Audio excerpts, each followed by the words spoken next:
Ava Marsh had rehearsed her introduction 3 times on the walk up from the servants' gate, and lost every word of it the moment Alpha King Darius Voss looked up from his ledgers and went absolutely, terrifyingly still. "Your Majesty," the steward beside her was saying, "this is the girl I mentioned for the kitchen position, if you'd care to." "Everyone out." Darius's voice cut through the small receiving room like something physical, and Ava watched, frozen, as 3 advisors and 2 guards exchanged startled glances before moving, with unusual haste, toward the door. "Your Majesty," the steward tried again. "Surely the girl doesn't need to?"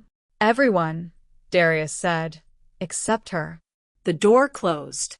Ava stood alone in the middle of the room with a king whose eyes hadn't left her face once, whose knuckles had gone white against the edge of his own desk, whose breathing, she realized with growing alarm, had turned rough and uneven in a way that had nothing to do with any conversation they'd actually had. "Your Majesty," she managed, her own voice considerably smaller than she wanted it to be. "If I've done something wrong, I can simply leave. I only came asking about kitchen work. I didn't mean to." "You haven't done anything wrong." Darius's voice had gone carefully, deliberately controlled, though Ava could see the effort it cost him.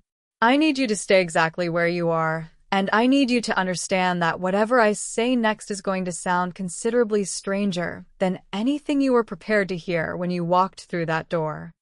"All right," Ava said, though every instinct screamed to run. "I don't know your name," Darius said. "Ava." "Ava Marsh." "Ava." He said it like it cost him something, testing its weight. "I need you to understand. I've ruled this kingdom for 7 years, and in 7 years, I've never once felt what I'm feeling right now, standing 3 feet from a woman I've never met, asking about kitchen work." "What are you feeling?" Ava asked, genuinely uncertain whether she wanted the answer. "My wolf recognizes you," Darius said, "as my true mate. Completely, undeniably, in a way that's supposed to be rare enough that most alphas never experience it in their entire lives." Ava stared at him, disbelief and considerable, immediate fear tangling together in her chest. "That's not possible. I came here for a job scrubbing pots. I'm nobody, Your Majesty. I don't even know my own family's history past my grandmother." "I don't yet understand it either," Darius admitted, something raw entering his carefully controlled voice. "But I intend to understand it properly, Ava, before I let you walk back out that gate as though nothing has happened." Neither of them had any idea, standing in that small receiving room with an entire palace's worth of curious staff pressed against the other side of the closed door, that Ava's own unremarkable, forgotten bloodline carried something considerably older and considerably more significant than either a mate bond or a kitchen position, something the kingdom itself had been quietly, desperately needing for over 200 years. The kingdom of Ashmere had been protected, for over 2 centuries, by a warding magic so old that most of its own royal court had stopped believing it was anything beyond convenient legend, an ancient enchantment woven into the very stones of the palace and the surrounding valley that kept the kingdom's borders shielded from the worst of the supernatural incursions that occasionally, devastatingly plagued less fortunate territories. The warding had been failing for 3 years.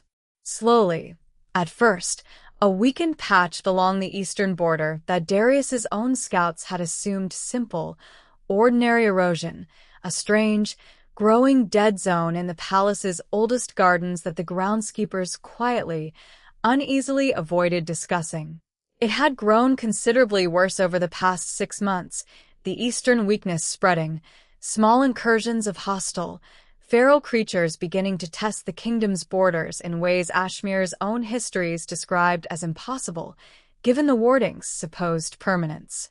Darius had spent those 6 months quietly, desperately consulting every scholar and archivist his court possessed, understanding, with growing dread, that whatever ancient magic protected his kingdom was failing for reasons nobody could properly identify, and that a kingdom without its warding's protection would face considerably worse than simple border skirmishes, given the particular, hostile nature of the territories surrounding Ashmere's own borders.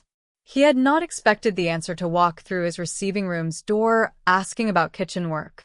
Ava Marsh had grown up in a small village 3 days' travel from the capital, raised by a grandmother who had died 2 years earlier, leaving Ava with nothing beyond a modest cottage she could no longer afford to maintain, and a handful of old, half-remembered stories about a family history her grandmother had always, deliberately kept vague.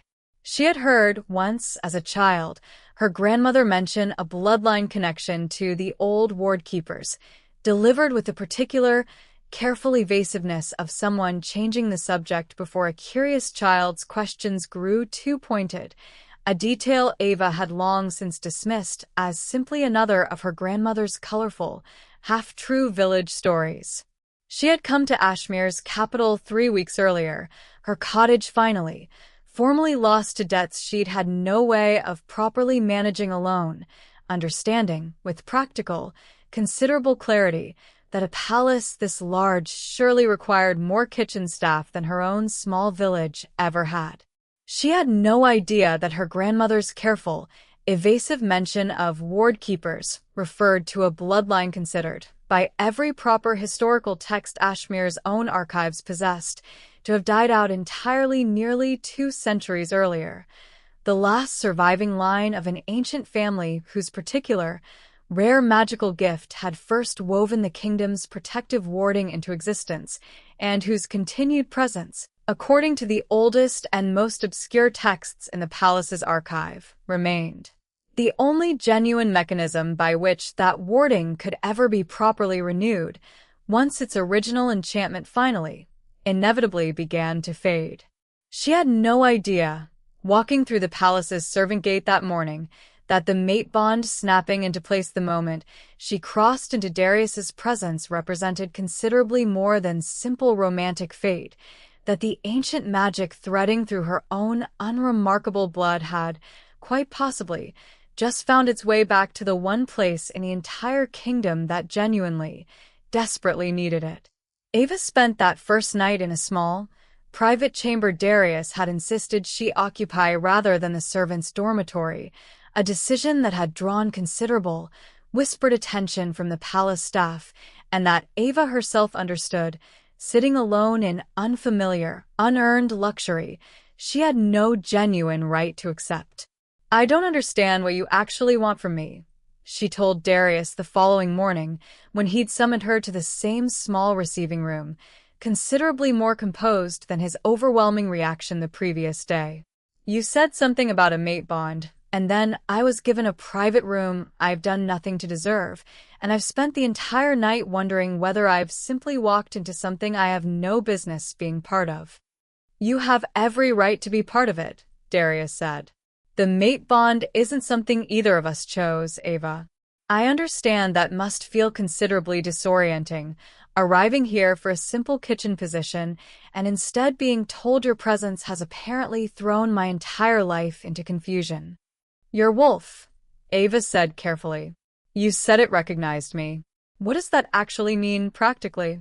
Darius considered the question with more care than Ava expected. "It means," he said finally, "that some part of me, the oldest, most instinctive part, the part that exists beneath conscious choice, believes you're meant to be genuinely, permanently significant to my life. Historically, mate bonds like this are rare enough that most alphas rule their entire reign without ever experiencing one at all. And if I don't want to be significant to your life?" Ava asked, old fear and considerable, practical wariness sharpening her voice. "I came here for honest work, Your Majesty, not to become part of whatever this is." Something in Darius's controlled expression flickered, genuine understanding, rather than any offense. "That's entirely your choice," he said. "I don't intend to force anything on you, Ava, regardless of what my own wolf believes about fate. If you genuinely want simple kitchen work, I'll arrange it. I only ask that you allow me the chance to properly understand what's happening alongside you, rather than simply dismissing it entirely before either of us knows what it actually means. Ava studied him carefully, understanding, with growing, cautious clarity, that whatever overwhelming reaction had gripped him the previous day carried considerably more genuine restraint and consideration than she'd initially feared. "I'll work in the kitchens," she said finally. "That's what I actually came here for. Whatever this bond means, I'm not prepared to simply set aside my own genuine need for honest employment because fate's apparently decided I'm significant to a king's life." "That's entirely fair," Darius said, something almost like relief entering his voice.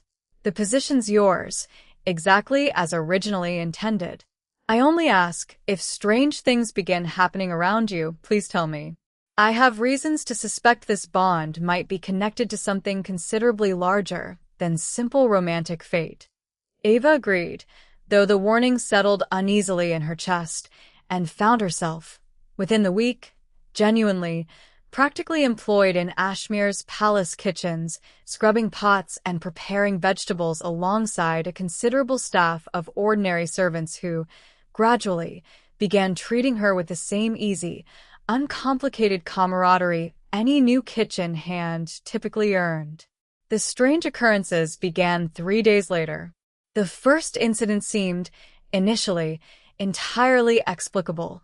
A small, wilting patch of the palace's oldest garden, one that Ava passed daily on her way to the kitchens, apparently returning, overnight, to full, healthy bloom. Strangest thing, the head gardener told the kitchen staff over breakfast, genuine bewilderment in his voice. "That corner's been dead as stone for 3 years now. Woke this morning and it's blooming like proper springtime. No explanation I can rightly offer." Ava said nothing, though something uneasy settled in her chest, some instinct she couldn't fully name connecting the coincidence to her own presence without any genuine, logical evidence to support it. The second incident proved considerably harder to dismiss. She had been walking the palace's eastern corridor, carrying a basket of freshly gathered eggs toward the kitchens, when a sudden, unexplained tremor shook the entire wing, brief, but violent enough that several nearby servants stumbled, and a considerable crack spread across one of the corridor's ancient stone walls before, just as suddenly, sealing itself back together. The crack vanishing entirely as though it had never occurred at all. Ava stood frozen, watching the stone repair itself in front of her, understanding, with growing dread, that whatever had just happened defied every genuine, practical explanation available to her. "Did you see that?" she asked the nearest servant, a young woman named Petra, who worked alongside her in the kitchens. "See what?" Petra asked, apparently entirely unaware of anything unusual having occurred. Ava said nothing further, though the incident sat uneasily in her chest for the remainder of that day and prompted her, that evening, to seek out Darius directly for the first time since their careful, initial arrangement had been established. "Something happened," she told him, finding him in his private study, in the eastern corridor. "A tremor, and a crack in the wall that repaired itself instantly, and I don't think anyone else even noticed it occurred at all." Darius's controlled expression sharpened with genuine, considerable interest. "Tell me exactly what you were feeling when it happened." "Feeling?" Ava asked, confused by the question. "Emotionally," Darius clarified. "What were you thinking about, right before it happened?" Ava considered the question carefully. "I was worried," she admitted, "about whether I'd properly secured this position, whether I genuinely belonged here at all, given everything that's happened these past few days. I suppose I was feeling considerably anxious about my own place in all of this." Something in Darius's expression carried growing, considerable understanding. "Ava, I need to show you something. I've been researching, since the day you arrived, trying to understand exactly what your presence might mean. I believe I've finally found something genuinely relevant." He led her to the palace's oldest archive, a considerable room Ava had never once had reason to enter, filled with texts old enough that several appeared genuinely fragile beneath their careful, protective glass casings. "This kingdom's protection," Darius said, gesturing toward a particular text he'd apparently already carefully marked, "has relied for over 2 centuries on an ancient warding magic, woven into the very land itself by a bloodline this history describes as the Ward Keepers. That warding has been failing, Ava, for 3 years now, slowly at first, considerably worse these past 6 months." Ava felt her chest tighten with growing, uneasy understanding. "You think I'm connected to this Ward Keeper bloodline?" "I think it's genuinely possible," Darius said. "The timing of these incidents, connected directly to your own emotional state, that pattern matches, precisely, what these old texts describe regarding Ward Keeper magic. Ava, I believe your presence here might be considerably more significant than even the mate bond alone would suggest." The following weeks brought Ava and Darius through careful, methodical research into her own family history, Darius dispatching a trusted scholar to Ava's own small village, understanding that whatever answers existed likely required genuine, thorough investigation beyond the palace's own considerable but incomplete archive. The scholar returned 3 weeks later with findings that transformed careful suspicion into devastating, undeniable confirmation. "Your grandmother's own lineage," the scholar reported, laying out a carefully assembled family tree across Darius's private study desk, traces directly, through 7 generations, to a woman named Elara Thorne, recorded in this kingdom's oldest histories as the last confirmed ward keeper, believed to have died without surviving issue nearly 2 centuries ago. "Believed to have died without issue," Ava repeated slowly. "But she didn't." "Apparently not," the scholar confirmed.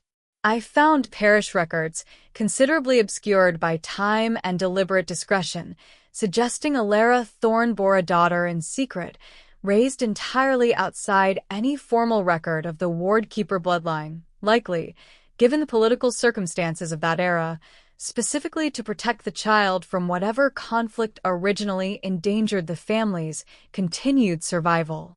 Ava absorbed this with growing, considerable disorientation, understanding, with dawning clarity, exactly why her grandmother's own careful evasiveness regarding family history had always carried such particular, deliberate weight.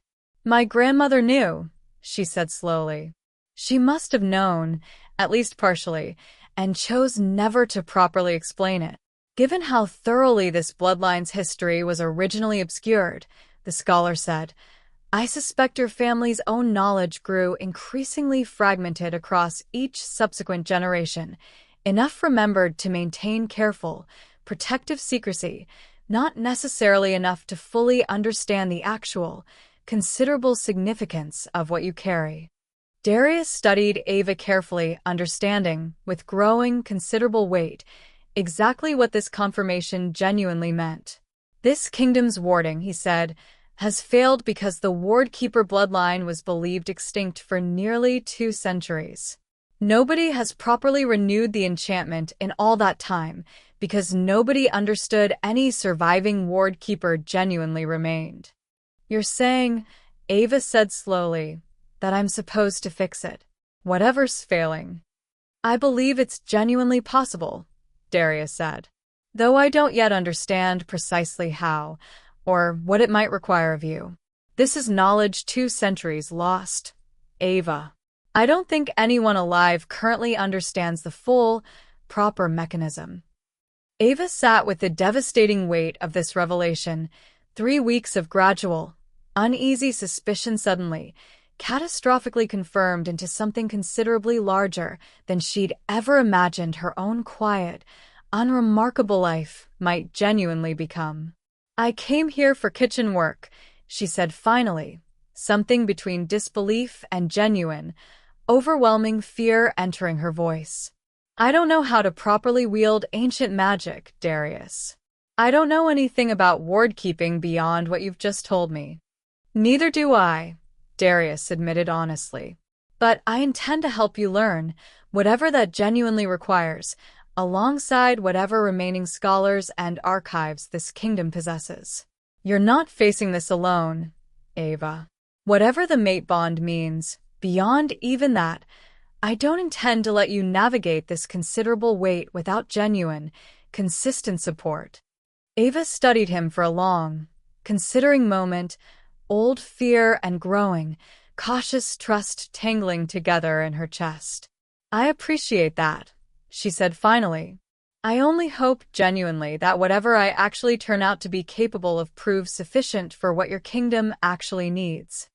Word of Ashmir's failing warding had, apparently, spread considerably further than Darius's own careful discretion had intended, reaching, within weeks of Ava's own devastating discovery, the ears of a rival alpha whose own territory, Blackmoor, had spent generations resentfully eyeing Ashmir's own considerable, protected prosperity.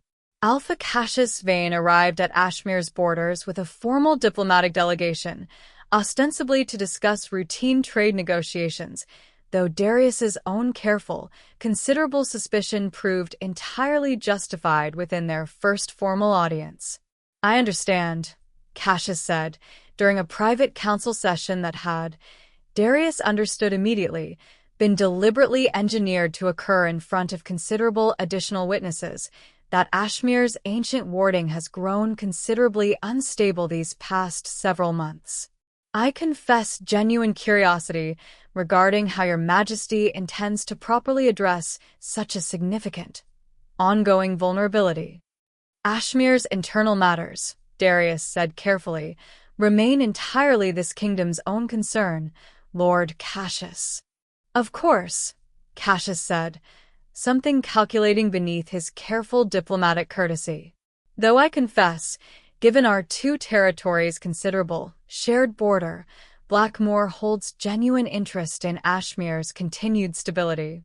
I've heard interesting rumors, Your Majesty, regarding a new kitchen servant whose presence apparently coincides rather precisely with these ongoing warding difficulties. Darius's controlled composure tightened, understanding, with growing dread, exactly how thoroughly his own careful discretion had apparently already, catastrophically failed. I don't know what rumors you're referring to, Darius said, keeping his own voice carefully level. No, Cassius said, something almost amused in his considerable, careful calculation. How curious. I'd heard, quite specifically, that this servant carries the wardkeeper bloodline everyone believed extinct. I confess Blackmoor would find such a woman considerably valuable for our own territory's protection, you understand, given how genuinely unstable regional security has grown these past several years. Ava Marsh, Darius said, his voice going dangerously quiet, is under this crown's full, complete protection. Whatever rumors you've heard, I'd caution you considerably against acting on them. I have no intention of acting rashly, Cassius said, though something in his careful, composed departure that same afternoon struck Darius as considerably less reassuring than the words alone suggested. He knows, Darius told Ava that evening, urgent and grim, about your bloodline. I don't know how thoroughly, or exactly what he intends, but I believe Blackmoor genuinely poses a considerable, immediate threat to your safety. Ava absorbed this with growing, considerable fear. You think he'll try to take me? I think it's genuinely possible, Darius said. A wardkeeper's bloodline would prove immensely valuable to any territory seeking additional protection, considerably more valuable, likely, than Blackmoor's own careful diplomatic restraint might ultimately prove capable of resisting. What do we do? Ava asked.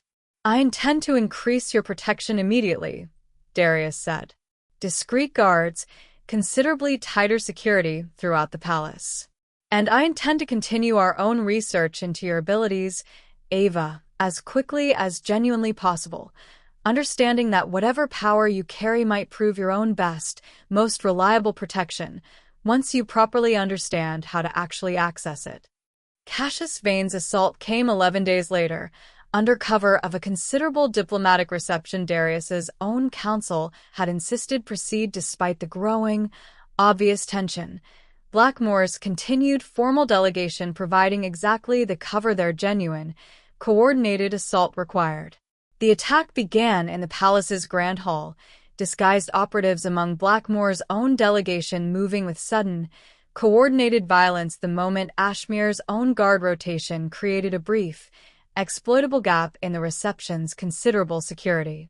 Ava, present at the reception in her formal capacity as Darius's acknowledged mate, a public declaration he'd made 3 weeks earlier, understanding the genuine protection formal recognition might eventually provide, found herself, within moments of the chaos erupting, surrounded by 3 of Cassius's own disguised operatives, their intent unmistakable despite the considerable chaos unfolding throughout the rest of the hall.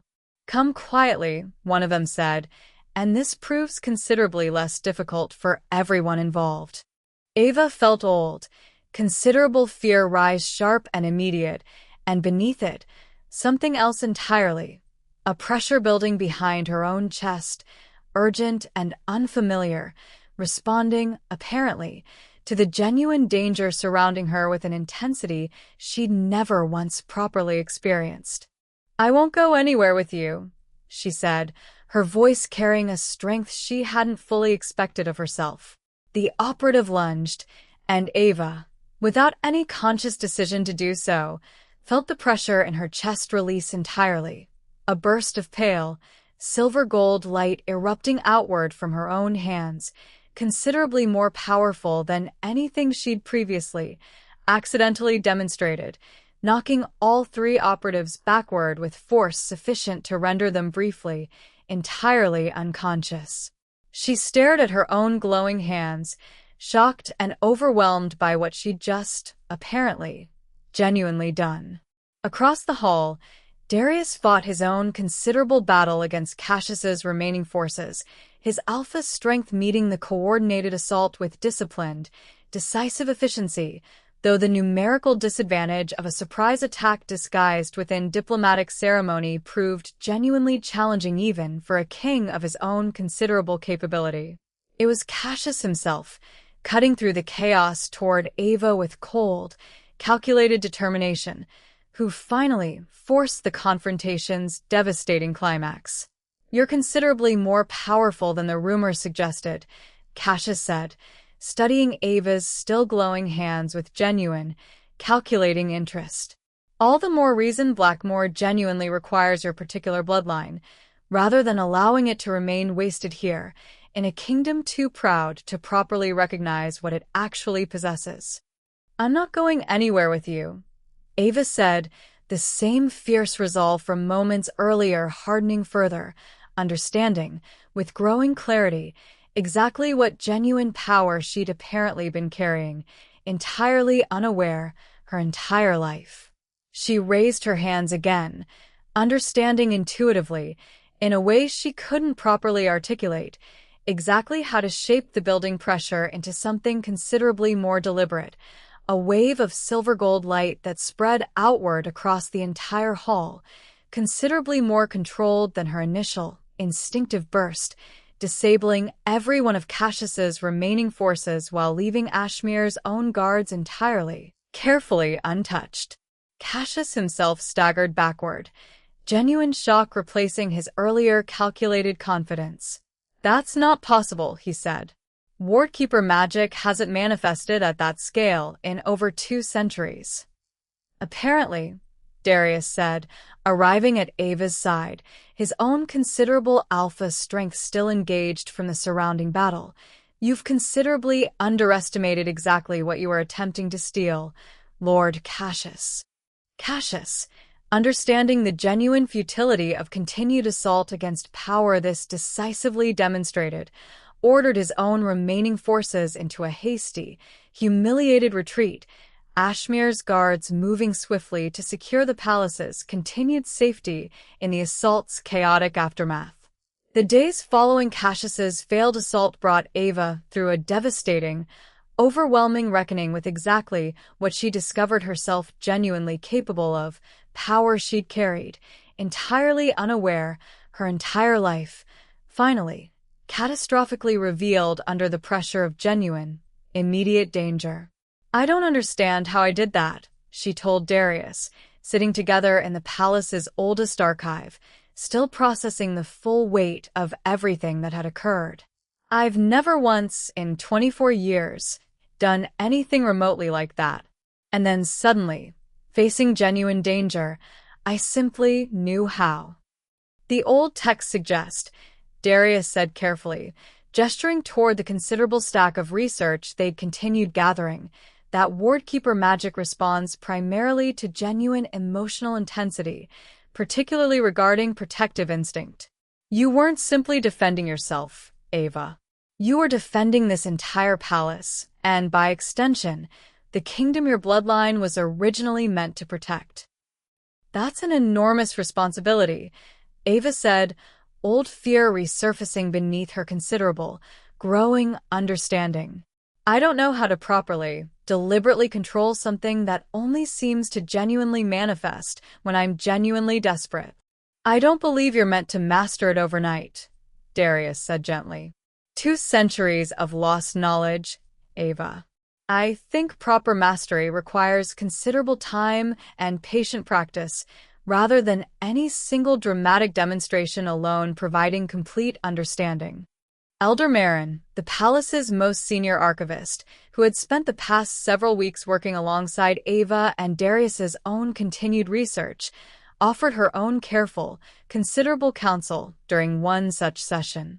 "The old texts describe a formal renewal ritual," she said, "meant to be performed by a properly trained wardkeeper, drawing on the bloodline's power to genuinely, permanently restore the kingdom's failing warding. I believe, given what we witnessed during Lord Cassius's assault, you now possess sufficient raw capability to attempt it, provided you're willing to undertake the considerable risk such an untested ritual genuinely carries." "What kind of risk?" Ava asked.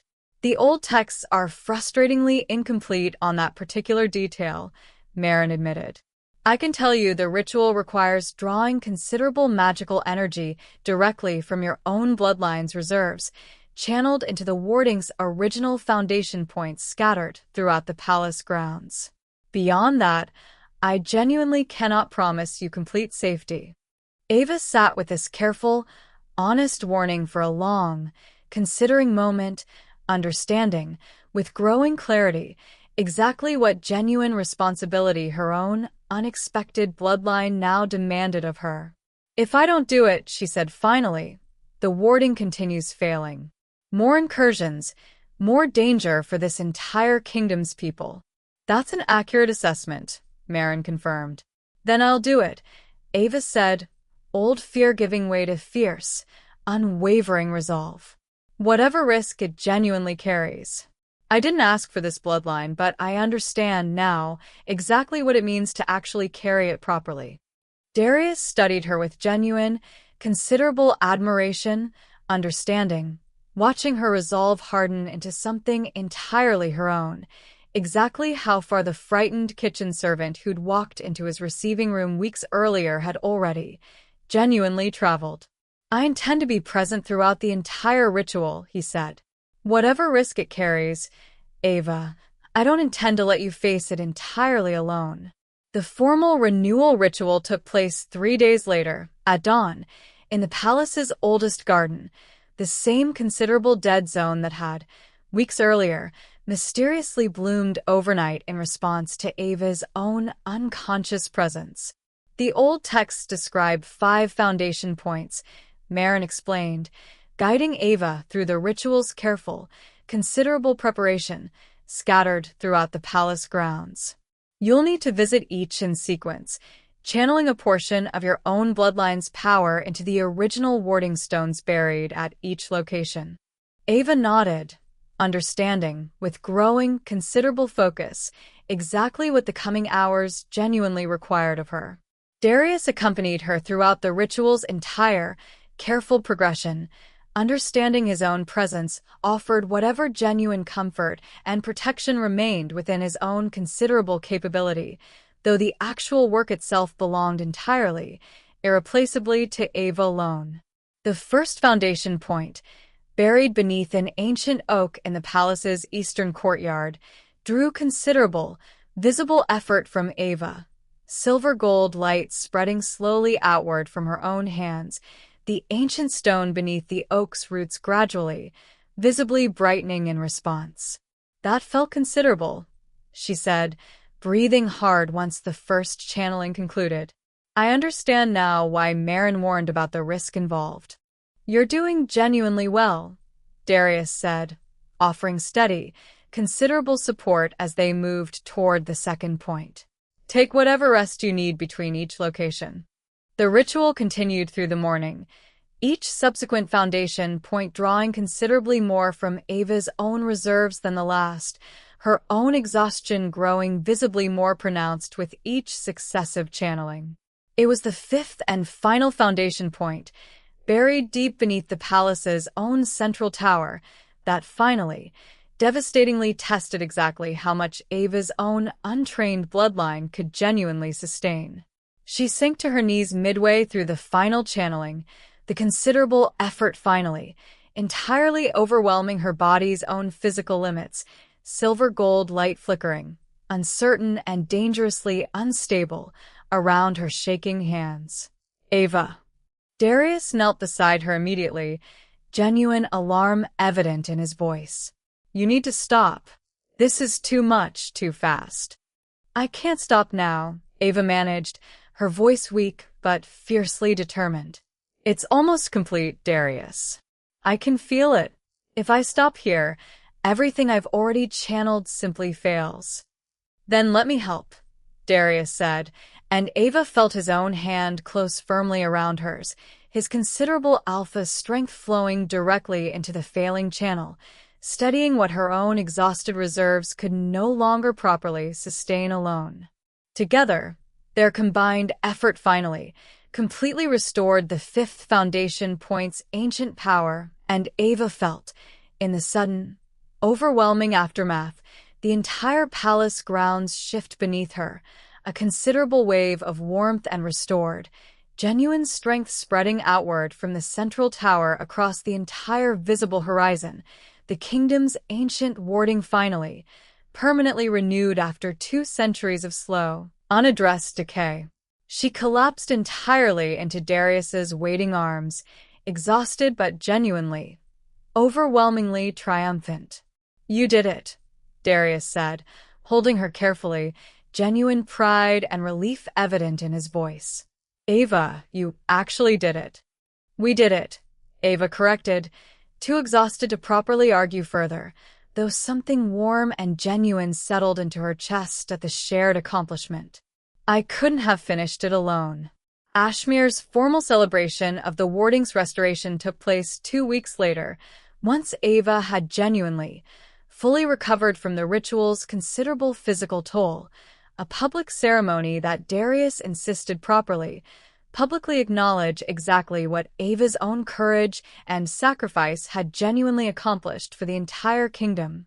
"I want to offer you the title of Luna," Darius told her privately, the evening before the formal ceremony, both of them sitting together in the palace's now genuinely thriving garden. "Not simply because of the mate bond, Ava. Because you've proven, considerably beyond any reasonable doubt, exactly the kind of strength and genuine devotion this kingdom needs standing beside its throne." Ava studied him carefully, understanding, with growing, considerable thoughtfulness, exactly what particular hesitations still lingered in her own heart. "I need you to understand something," she said finally. "I don't want to accept that title simply because fate decided we're mates, or because I proved genuinely useful during a considerable crisis. If I become Luna, Darius, I want it to be because you genuinely want me there, not because circumstance or ancient bloodline or convenient political necessity makes it the obvious choice." Something in Darius's expression softened with genuine, considerable understanding. "That's precisely why I'm asking," he said. "Ava, I fell in love with you these past several weeks, not because my wolf recognized some ancient mate bond, though I won't pretend that recognition wasn't the initial spark. I fell in love with your genuine courage, your fierce, uncomplicated determination, the way you approached an impossible, terrifying responsibility with more grace than I've witnessed from advisors twice your age and considerably more formal training. I want you beside me because of exactly who you are, Ava. The mate bond simply happened to be correct about something I would have genuinely chosen regardless. Ava felt something warm and genuine settle into her chest, 3 weeks of careful, considerable uncertainty finally giving way to genuine, unguarded happiness. Then yes, she said, I'll accept the title. Not because fate decided it, but because I've genuinely chosen it, freely, alongside you. The formal ceremony the following day drew considerable, genuine celebration from Ashmir's entire assembled court and, remarkably, a considerable gathering of ordinary villagers who had traveled from across the kingdom specifically to witness the formal recognition of the woman whose courage had genuinely, permanently secured their continued safety. 2 centuries ago, Darius addressed the assembled crowd, Ava standing beside him with genuine, considerable dignity. This kingdom lost track of a bloodline it desperately needed, believing it extinct through nothing more than incomplete, careless record-keeping. I want this entire kingdom to understand exactly what Ava Marsh has genuinely restored, not simply through her rare and remarkable bloodline, but through her own considerable courage, choosing to accept an impossible responsibility she never once asked for, and facing it anyway, with more grace and determination than this crown could ever properly repay. The crown that settled onto Ava's head that afternoon carried a weight considerably beyond simple ceremonial significance, genuine recognition, freely earned rather than simply granted by fate, of exactly the woman she'd proven herself, across several devastating and remarkable weeks, to genuinely be. She had entered Ashmir's palace looking for nothing beyond honest kitchen work, carrying no genuine understanding of the ancient power sleeping quietly in her own unremarkable blood. She left that same palace, months later, as considerably more than any title alone could properly capture, the woman whose courage had saved an entire kingdom and whose genuine strength of character, considerably more than any convenient mate bond fate had originally decided, had earned her the right to stand, freely and completely, beside the Alpha King who'd fallen in love with exactly who she actually was. The end.